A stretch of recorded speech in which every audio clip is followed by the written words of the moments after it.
제2장.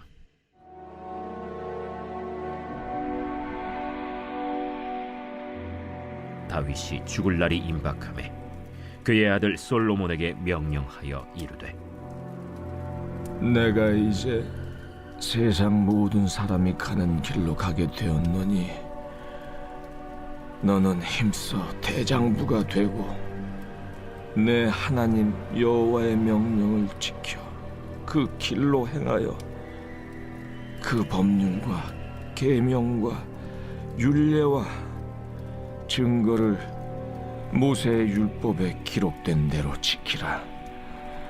그리하면 내가 무엇을 하든지 어디로 가든지 형통할지라. 여호와께서 내 일에 대하여 말씀하시기를, 만일 내 자손들이 그들의 길을 삼가 마음을 다하고 성품을 다하여 진실이 내 앞에서 행하면 이스라엘 왕 위에 오를 사람이 내게서 끊어지지 아니하리라 하신 말씀을 확실히 이루게 하시리라. 스루야의 아들 요압이 내게 행한 일, 곧 이스라엘 군대 두 사령관 넬의 아들 아브넬과 예델의 아들 아마사에게 행한 일을 내가 알거니와, 그가 그들을 죽여 태평시대에 전쟁의 피를 흘리고 전쟁의 피를 자기의 허리에 띤 띠와 발에 신은 신에 묻혔으니 내 지혜대로 행하여 그의 백발이 평안히 스올에 내려가지 못하게 하라. 마땅히 길르앗 바르실레의 아들들에게 은총을 베풀어 그들이 내 상에서 먹는 자 중에 참여하게 하라. 내가 내 형 압살롬의 낯을 피하여 도망할 때 그들이 내게 나왔느니라. 바울임 베냐민 사람 게라의 아들 시므이가 너와 함께 있나니, 그는 내가 마하나임으로 갈 때 악독한 말로 나를 저주하였느니라.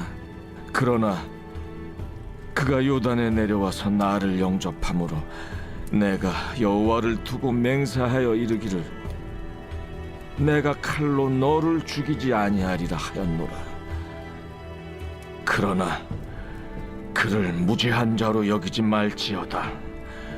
너는 지혜 있는 사람이므로 그에게 행할 일을 알지니 그의 백발이 피 가운데 수월에 내려가게 하라. 다윗이 그의 조상들과 함께 누워 다윗 성에 장사되니 다윗이 이스라엘 왕이 된 지 40년이라. 헤브론에서 7년 동안 다스렸고 예루살렘에서 33년 동안 다스렸더라. 솔로몬이 그의 아버지 다윗의 왕위에 앉으니 그의 나라가 심히 견고하니라. 할렐루야. 오늘 우리에게 주신 하나님의 말씀은 열왕기상 2장 1절부터 12절 말씀입니다. 오늘 말씀의 제목은 다윗의 유언입니다. 인생은 출발점과 종착지가 있는 유한한 레이스입니다. 우리는 아이가 태어날 때 모두가 모여서 기쁨과 환희를 느끼지요. 이제 시작인 겁니다. 그리고 사람이 죽음을 맞이할 때 역시 모두 모여서 애도하고 애통합니다. 마지막이니까 그 중요함을 아는 것이죠. 아이가 태어날 때 아이는 응애 하면서 울음을 터뜨립니다.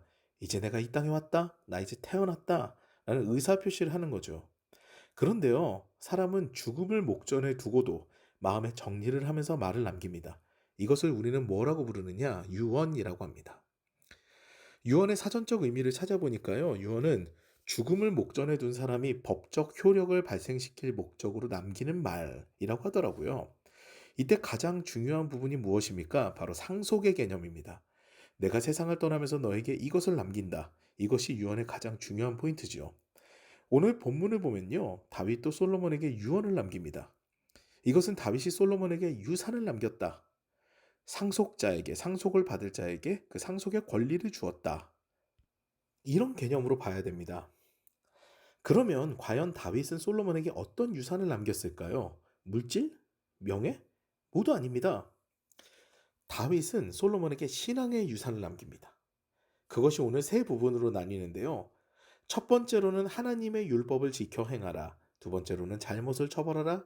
마지막으로는 은혜를 갚으라입니다. 다윗은 다른 어떤 것보다도 이 신앙의 유산이 중요하다고 이것을 남긴 것이지요.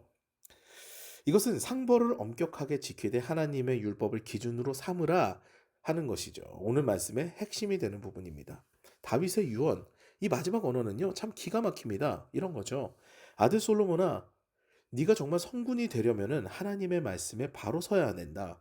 그리고 그 기준을 바탕으로 상벌에 엄격하여야 한다. 악은 미워하고 선은 행해야 된다. 그것이 내가 내게 주는 유산이다라는 것이죠.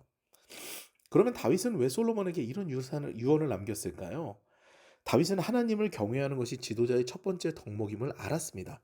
하나님께서 세우시지 않으면요, 스스로 선자는 다 망한다는 것을 알고 있었죠. 왕이 되는 것이 중요한 것이 아니라는 것을 잘 안 겁니다.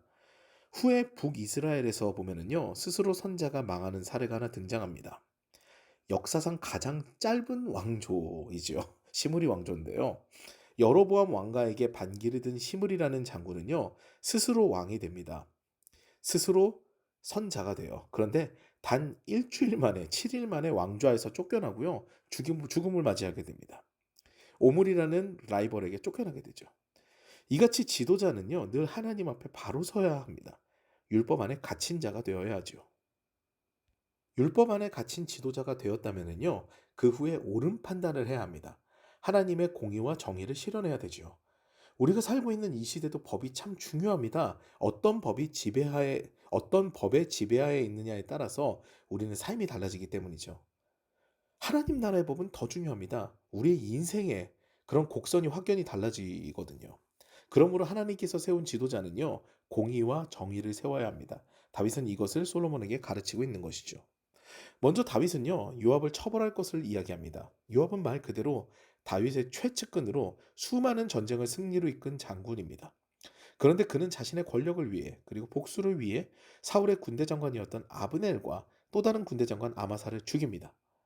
이 죄악을요, 솔로몬이 처벌함으로 솔로몬은 공의와 정의의 사람임을 알리라는 것이 다윗의 전언입니다. 또한 시므이는요, 다윗이 압살롬에게 쫓길 때 다윗을 저주한 사람이에요. 그 자신도 베냐민 지파의 실력자였지요. 다윗은요, 그들의 능력과 위치에 상관없이 죄악은 처벌하라라고 이야기합니다. 교회에서 필요한 부분 중에 하나가 바로 이런 하나님의 법도의 공정함입니다. 능력과 실력이 있으니, 교회를 세우는데 많은 역할을 감당했으니, 지금도 교회에서 많은 역할을 감당하고 있으니, 이런 생각으로 죄악을 덮게 된다면요, 그것은 후에 분쟁의 불씨가 되며 하나님 나라가 인간화되는 데 사용되는 도구가 됩니다. 죄악을 드러내되 회개하면 용서하는 것이 하나님 나라의 법도가 되어야 됩니다. 그런데 요압과 시므이는요, 사실 회개가 없었어요. 요압은 끝까지 아도니아를 따르면서 하나님의 뜻에 반하여 처벌당하고요. 시므이는 솔로몬의 명령을 어겨서 죽음을 맞이하게 됩니다.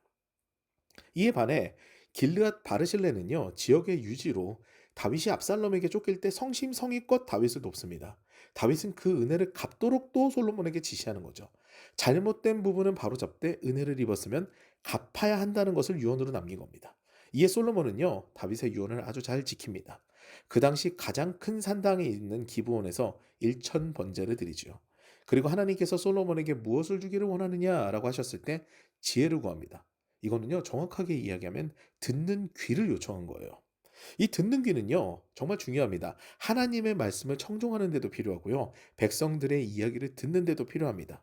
하나님을 사랑하고 이웃을 사랑하는 율법의 완성을 위해 꼭 필요한 것이 바로 이 듣는 귀지요. 이 듣는 귀를 가졌기 때문에 솔로몬은 가장 지혜로운 왕, 가장 영화로운 시기를 누리는 왕이 됩니다. 사랑하는 여러분, 다윗은 솔로몬에게 가장 중요한 신앙을 유산으로 남깁니다. 그것은요, 하나님의 율법을 지켜 행하고 기준이 명확한 삶을 살라는 겁니다. 우리 역시 하나님의 말씀을 기준으로 삼아 악은 미워하고 선을 행하는 삶으로 하나님께 칭찬받는 삶, 지혜로운 삶을 살아야 할 것입니다. 그 삶으로 충만한 오늘 하루 되시기를 주님의 이름으로 축원합니다.